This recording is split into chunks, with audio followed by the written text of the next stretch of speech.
ഇപ്പോൾ വെടിനിർത്തൽ നിലവിൽ വന്നു എന്ന് പറയുമ്പോഴും ഇരു രാജ്യത്തും പല രീതിയിലുള്ള ആക്രമണങ്ങളും തുടരുന്നുണ്ട്. ഇപ്പോൾ ഓപ്പറേഷൻ സിന്ദൂർ അവസാനിച്ചിട്ടില്ലെന്ന് പറയുകയാണ് വ്യോമസേന. ഭീകരർക്കെതിരായ ഓപ്പറേഷൻ ഞങ്ങൾ ഇപ്പോഴും തുടരുകയാണ്. വാർത്താ സമ്മേളനം നടത്തി കൂടുതൽ വിവരങ്ങൾ പിന്നാലെ അറിയിക്കും. ഊഹാപോഹങ്ങളും വ്യാജ വാർത്തകളും പ്രചരിപ്പിക്കുന്നതിൽ നിന്നും ജനങ്ങൾ വിട്ടുനിൽക്കണമെന്നും വ്യോമസേന എക്സിലൂടെ അഭ്യർത്ഥിച്ചു. ഓപ്പറേഷൻ സിന്ദൂരിൽ ഇന്ത്യൻ വ്യോമസേനയ്ക്ക് കിട്ടിയ ദൗത്യങ്ങൾ വളരെ കൃത്യതയോടെയും പ്രൊഫഷണലിസത്തോടെയും വിജയകരമായി നിർവഹിച്ചു കഴിഞ്ഞു. ദേശീയ താൽപര്യങ്ങൾ മുൻനിർത്തി തികഞ്ഞ ആസൂത്രണത്തോടെയും രഹസ്യ സ്വഭാവത്തോടെയും വിവേകപൂർണമായ രീതിയിലാണ് വ്യോമസേന ചുമതലകൾ പൂർത്തിയാക്കിയതെന്നും ആ ട്വീറ്റിൽ വിശദമായി പറയുന്നു. ഇന്ത്യയും പാകിസ്ഥാനും തമ്മിൽ വെടിനിർത്തൽ നിലവിലിരിക്കുമ്പോഴാണ് വ്യോമസേനയുടെ ഈ പ്രതികരണം വരുന്നത്. അതിനിടെ പ്രധാനമന്ത്രി നരേന്ദ്രമോദിയുടെ വസതിയിൽ ഉന്നതതല യോഗം ചേർന്നു. പ്രതിരോധ മന്ത്രി Rajnath Singh, chief of defence staff Anil Chauhan, 3 സേനാ മേധാവികൾ തുടങ്ങിയവർ ആ യോഗത്തിൽ സംബന്ധിച്ചു. വെടിനിർത്തൽ നിലവിൽ വന്നിട്ടും ശനിയാഴ്ച രാത്രി ഉണ്ടായ സംഭവവികാസങ്ങൾ യോഗം വിലയിരുത്തുകയും ചെയ്തു. ഈ സംഘർഷം ആരംഭിക്കുമ്പോൾ മുതൽ ചിലർ പറയുന്നത് യുദ്ധം വേണം, യുദ്ധം ചെയ്ത് പാകിസ്ഥാനെ തകർക്കണം എന്നൊക്കെയാണ്.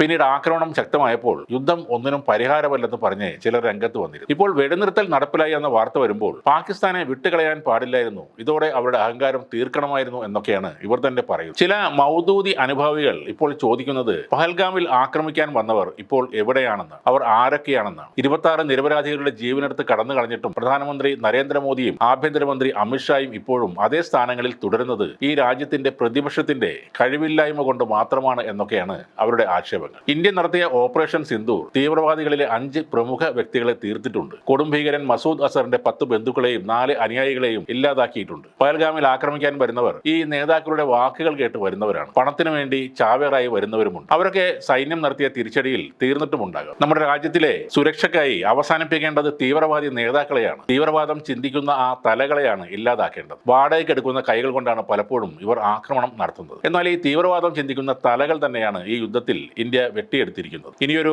ചെറിയ പടക്കം പൊട്ടിക്കാൻ വന്നാൽ പോലും അത് യുദ്ധത്തിലെ അവസാനിക്കുമെന്നും ഇന്ത്യ വ്യക്തമായി പറഞ്ഞിട്ടുണ്ട്. ഇപ്പോഴത്തെ വെടിനിർത്തൽ ഇന്ത്യയുടെ പരാജയമാണെന്ന് വരുത്തി തീർക്കാൻ നമ്മുടെ ഇടയിൽ ഉള്ളവർ തന്നെ ശ്രമിക്കുന്നുണ്ട്. മോദിയും അമിത്ഷായും രാജ്നാഥ് സിംഗും രാജിവെക്കണം എന്ന് മുറവിളി നടത്തുന്നതും അതേ ആളുകൾ തന്നെയാണ്. നമ്മുടെ രാജ്യം അയൽപക്കത്തുള്ള ഒരു തീവ്രവാദം വളർത്തുന്ന രാജ്യവുമായി ഏറ്റുമുട്ടുന്നത് ഇവർക്കൊരു വിഷയമല്ല. ഭരിക്കുന്നത് BJP ആയതുകൊണ്ട് എതിർക്കുന്നവരാണ് കൂടുതൽ ആളുകൾ. തോക്ക് കാണിച്ച് അധികാരം പിടിച്ചതല്ല ഇപ്പോഴത്തെ ഭരണകൂടം. നിങ്ങൾക്ക് അവരെ മാറ്റണം എന്നുണ്ടെങ്കിൽ അതിനാണ് ഇലക്ഷൻ നടത്തുന്നത്. ഈ നാട്ടിലെ ഭൂരിപക്ഷം ആളുകൾ വിജയിപ്പിച്ച ഒരു സർക്കാരിന്റെ പല തീരുമാനങ്ങളെയും നമുക്ക് എതിർക്കാം. എന്നാൽ നമ്മുടെ രാജ്യത്തിന്റെ സുരക്ഷയ്ക്ക് ഭീഷണിയാവുന്ന രീതിയിൽ തീവ്രവാദികൾ വന്നാൽ അതിനെതിരെ ഭരണകൂടത്തോടൊപ്പം ഉറച്ചു നിൽക്കുക. ഭരണം നിയന്ത്രിക്കുന്നത് മോദിയാണോ യോഗിയാണോ എന്ന് നോക്കേണ്ട യാതൊരു ആവശ്യവും അപ്പോൾ ഇല്ല.